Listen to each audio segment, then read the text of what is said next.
Ну, это, наверное, очень важно, если у меня он. Да. А может быть, мы еще даем такую настройку, что мы станем чемпионами галактики? Ну, это одно из свежих нововведений для, можно сказать, новичков. Поэтому лучше потестируйте. Но я, когда это выключил, я начал своих убивать пачками, Да. просто миллионами. Обязательно off, очень важная настройка. Привет, вы на канале Virtus.pro, с вами Дан, Джойстик. Сегодня мы расскажем вам о настройках игры, расскажем там фишки всякие, факты. Приятного просмотра, ставьте лайки, подписывайтесь, мы начинаем. Первое — это у нас общие настройки. Это не важно, это приватность вашего лобби, это то, что там, где могут зайти рандомные люди или только по инвайтам. Тут только по инвайтам, очевидно. Желтая метка, которая позволяет вам... Ну, это очевидно потому что если off, ты не будешь видеть метки вообще никакие. Да, это Да, оно. да, Желтая понимаешь. метка, на самом деле, очень важна, чтобы Да. понимать, где находятся люди. И тебе дают информацию с помощью этих меток. Это показывает настройка, вот это слева снизу получается, там пинг, FPS. Ты Тоже, на самом деле, очень важно, чтобы Да, в радуге очень часто лагает. Допустим, если ты долго в ней играешь, там 3 часа плюс, то у тебя начинает FPS очень сильно садиться, поэтому ты должен часто в нее перезаходить. Вот, помогает отслеживать твой FPS. Эта настройка показывает, вот эти всякие всплывающие окошки, то, что лагает, не лагает, что лагает, чтобы ты мог понять, что у тебя лагает, но чаще всего выскакивает все сразу, и ты улетаешь. Я бы, в принципе, это лучше выключал, потому что у тебя больше негодования от этого, чем... Да, когда у тебя будет... Чем пользы. Когда у тебя 24/7 пакет-лосс летает, это не очень комфортно играть. Это вот недавно добавленная настройка, она влияет на эффект, когда тебя ослепляет флешка. У меня стоит темная. У меня светлая, мне привычнее, как раньше. У тебя получается, когда обычная флешка, у тебя экран белым становится, это добавили, что у тебя экран черным становится. Я вот тестирую, у меня есть ощущение, что просто когда экран черным становится и начинает разблайнд идти, что ты быстрее начинаешь видеть, у тебя лучший фокус после того, как тебя черной флешкой слепят, а не белый. Диффузер, поднятие диффузера. Это на самом деле важная настройка. У меня стоит оба, то есть ты можешь подбирать как диффузер. Ты можешь либо подходить, нажимать F, либо наступать на него, чтобы подбираться. У меня стоит оба, потому что иногда у тебя диффузер лежит, допустим, чуть впереди тебя, и если ты если ты на него наступишь, тебя убьют, потому что противник держит угол, а ты можешь из-за угла его подобрать на F. У меня тоже стоит оба, потому что иногда ты бежишь за диффузером и просто забываешь, допустим, вручную, если у тебя только стоит нажать, а так ты сразу автоматически по нему пробежал и забрал. Но это также бывает иногда не полезно, потому что ты случайно просто можешь забрать. Следующая настройка у нас — это траектория полета гаджетов. Это одно из свежих нововведений для, можно сказать, новичков, но и для опытных игроков это полезно, потому что ты можешь всякие новые углы, какие-то сложные прокидки, которые раньше у тебя получались не 100 из 100, ты можешь делать 100 из 100 благодаря этой траектории. Я считаю, что это убило игру в каком-то понимании, но... Да, есть моменты, потому что раньше, допустим, в том же клубе сишку пропил, Маврика или еще что-то, только могли опытные игроки, которые там какое-то количество времени покидали эту сишку, могли прокинуть, или там другие какие-то прокиды сишек, импактов, могли делать только путем тренировок. Сейчас это просто любой чел подошел, прицелился, кинул, взорвал Маврика и радует. Эта настройка отвечает за то, как у тебя... ты дронишь на префазе, и что будет с твоей камерой после того, как закончится префаза. Тебя либо выкинет, либо оставит в твоем дроне, либо оставит, но только... Вот у меня стоит такое, что если в своем дроне меня оставляет на префазе в дроне, после префазы в дроне, если я не на своем дроне, меня выкидывает на игрока. Я также.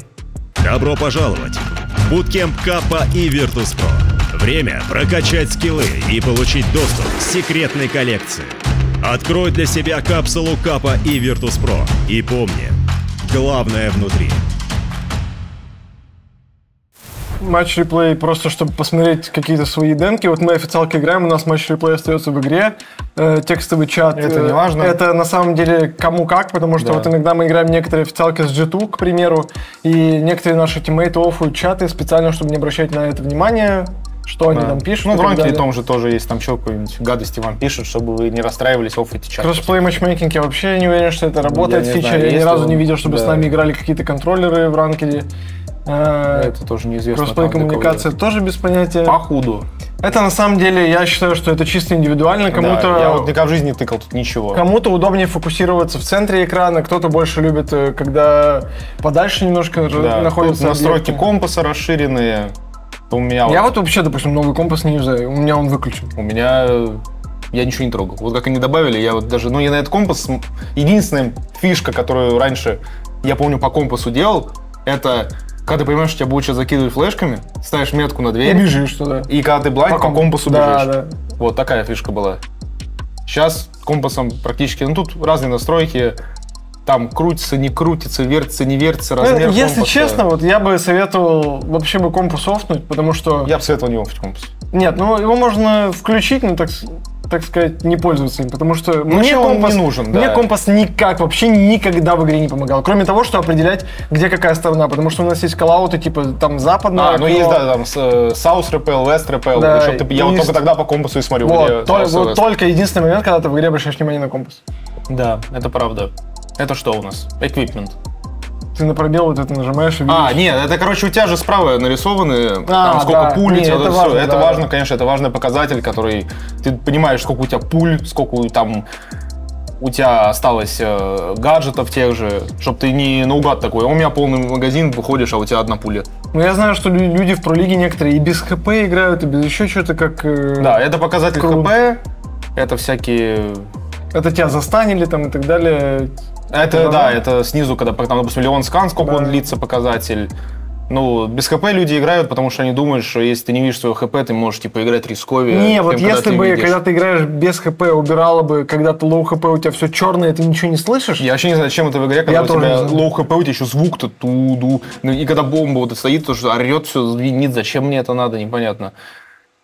Ну, это тоже индикаторы всякие, которые снизу показывают. В общем, я бы советовал тут ничего не менять, потому что тут, в принципе, если вам что-то будет мешать на экране, вы поймете, что это, допустим, компас. Зашли, вырубили компас, там мешает вам иконка вот такая микроскопическая, ну, зайдите, выключите ее. Тут есть единственная настройка, она будет позже, это тряска экрана. Вот да. То, что надо обязательно выключить. Это в самом конце будет.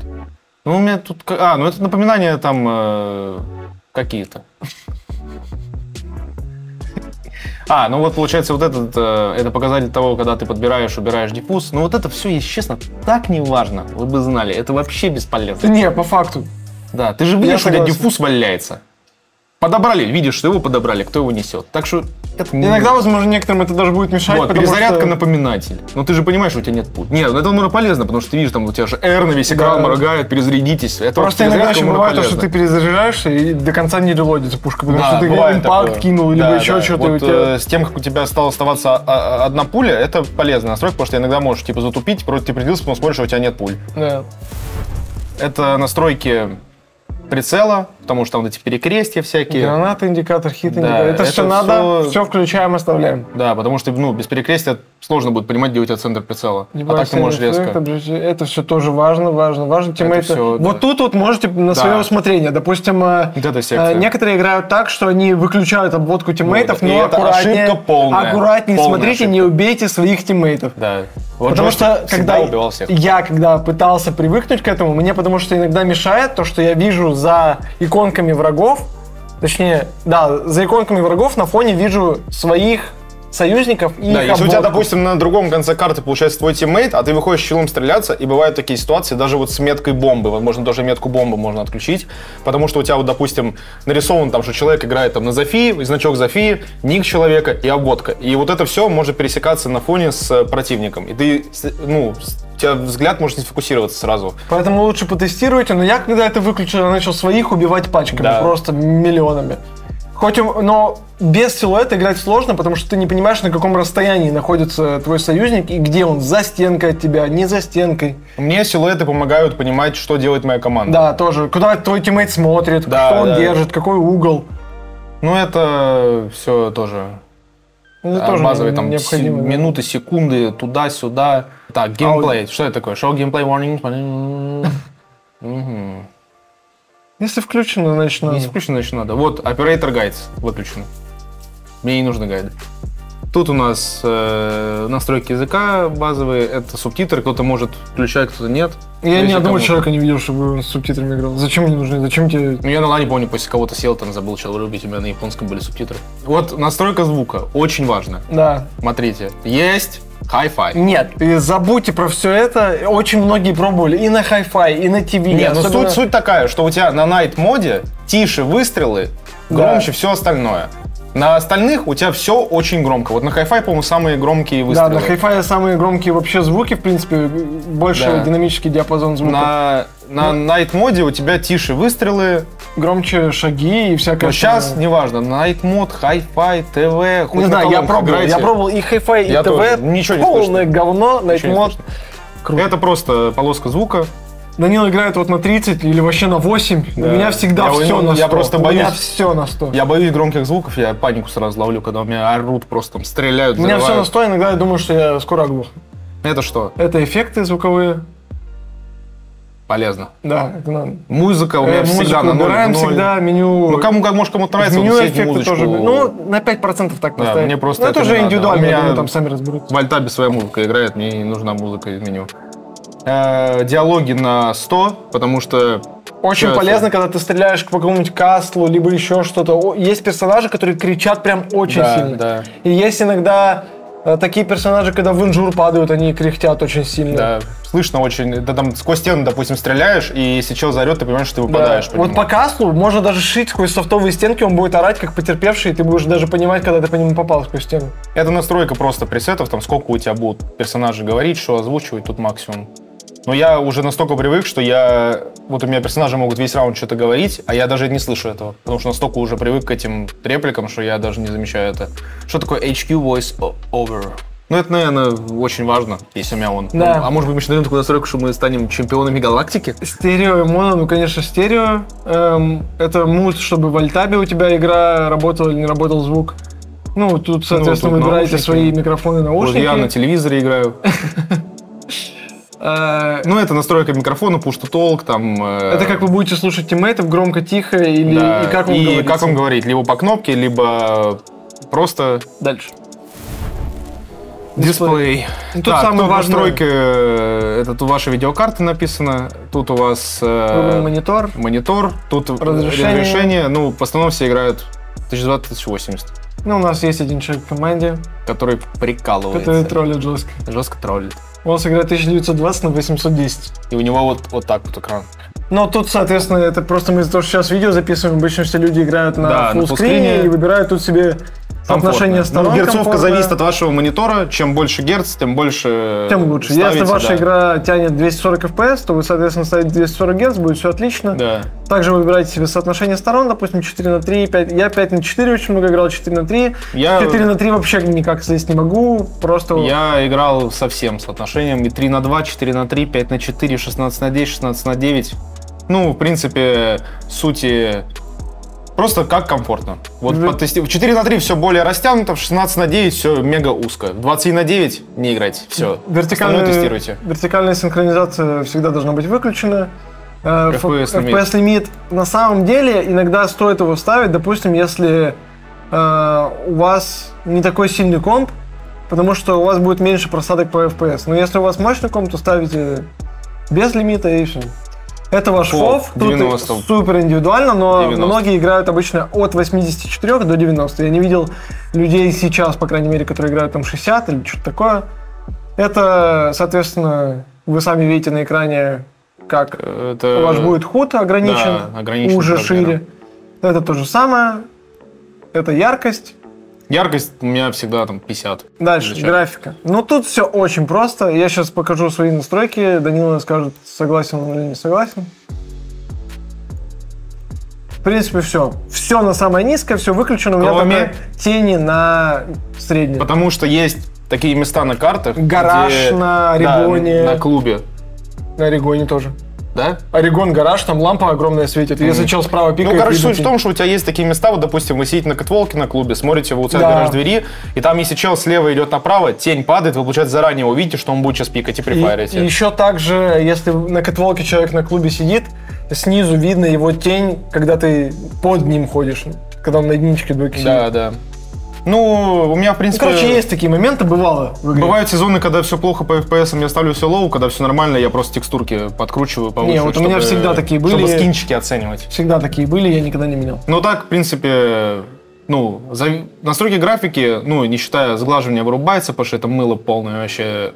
Все остальное Зависит по вкусу. Если там комп супер-мега крутой, поставите хороший настройки, Ну, если будет вы, опять приятнее же, картинка для если глаз. вы не гонитесь за FPS-ами, чтобы у вас там было какое-то супер киберспортивное, там, 500 FPS, можете попробовать поставить сами на ультра, еще что-то потестировать, чтобы вам было просто комфортно это и чисто приятнее глазу. от комфорта зависит. Также, что такое прямой ввод? Прямой ввод, это... Я играю с ним, это твоя мышка, по сути, не проходит обработку Windows и всяких других приложений, сразу, грубо говоря, обрабатывается игрой. Но я играл и без него, и с ним, и честно, разницы особо не заметил. У меня поэтому он и выключен, потому что мне все равно. Есть там что-то, нет, я просто играю. Нормально, если мышка чувствуется, как я двигаю, то все нормально. Это инверсия. Инверсия это... Очевидно выключаем. Да, это просто у тебя наоборот все будет. Ты там вправо-влево, назад, вперед. Это вообще не... Это ваша сенса, в принципе. Да, тут, опять же, кому как комфортно. Да, как у меня вы вот двигаете такая мышкой. стоит 4.4. Тут вот такой вайп. Можно каждый прицел. Тут ставите Advanced, чтобы под каждый прицел настроить сенсу. Потому что если вы поставите там одну, будет не очень комфортно. А так вы под каждый настраиваете, чтобы у вас примерно там комфортная для вас была сенса. У меня 800 dpi и вот такие настройки. Это я еще повысил. До этого было 3.3, 20, что-то там 30. Вообще... Ну, Данила часто меняет сенсу, меняет настройки, поэтому... Mouse scroll. Я всегда играю с выключенным. У меня включен всегда. Это вообще ужас, потому что мне очень часто мешает. Я часто мискликаю колесико на мышке. Я всегда его выключаю, потому что мне неудобно. Ты во время файта можешь стрелять и случайно задеть колесико, и у тебя переключится на пистолет. У меня такое было пару раз, но в основном я никогда не задеваю случайно колесо, и поэтому у меня включено, потому что я иногда могу переключаться на пистолет с помощью колеса, могу с помощью цифр, как мне комфортно, но если вы задеваете колесо, то лучше выключить, конечно, чтобы во время файта у вас не было такого, что вы начали стреляться и свапнули ган. Гаджет у меня продвинутый. Да, это позволяет тебе... Что он позволяет тебе делать? Я не помню. Типа ты можешь отменить его, понял, бандитку ставишь и отменяешь. А если у тебя будет стоять не advanced, ты не сможешь отменить. Ну, ты, допустим, колючку кидаешь на лестницу, ты ее можешь не до конца кинуть, и она не положится. Типа удерживать надо кнопку. Да. А там не надо удерживать. Вот, да, это вот эта настройка.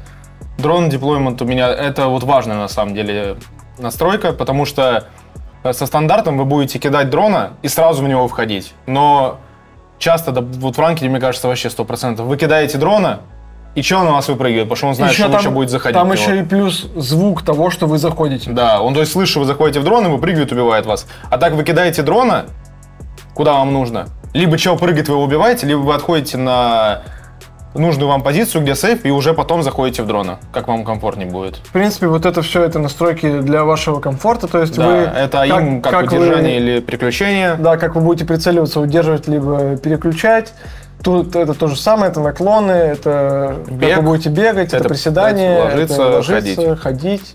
Ну и тут все настройки... Ну тут просто кнопки, да, какие вам удобно. Это я у меня вообще все по дефолту. Даже предлагаю не советовать нам, потому что это все сугубо индивидуально. Я видел людей, у которых наклоны и на боковые кнопки мыши, и на C, на V, на только что я не видел. Да. У меня единственное, что... Кому как удобно. Единственное, что, по-моему, изменено, это у меня обилка на 3, по-моему, вместо 4. Потому что, чтобы я мог на том же баке быстро переключаться на дробовик. Я из-за того, что пришел с КС, у меня приседание на Ctrl, ложится на X, и чат я еще себе перемидил с T и Y на G и E русскую, потому что... Вот чат я бы тоже перемидил. Я очень часто задевал, поскольку на G был бросок гранаты, я что в КС, что в Радуге часто задевал кнопки чата.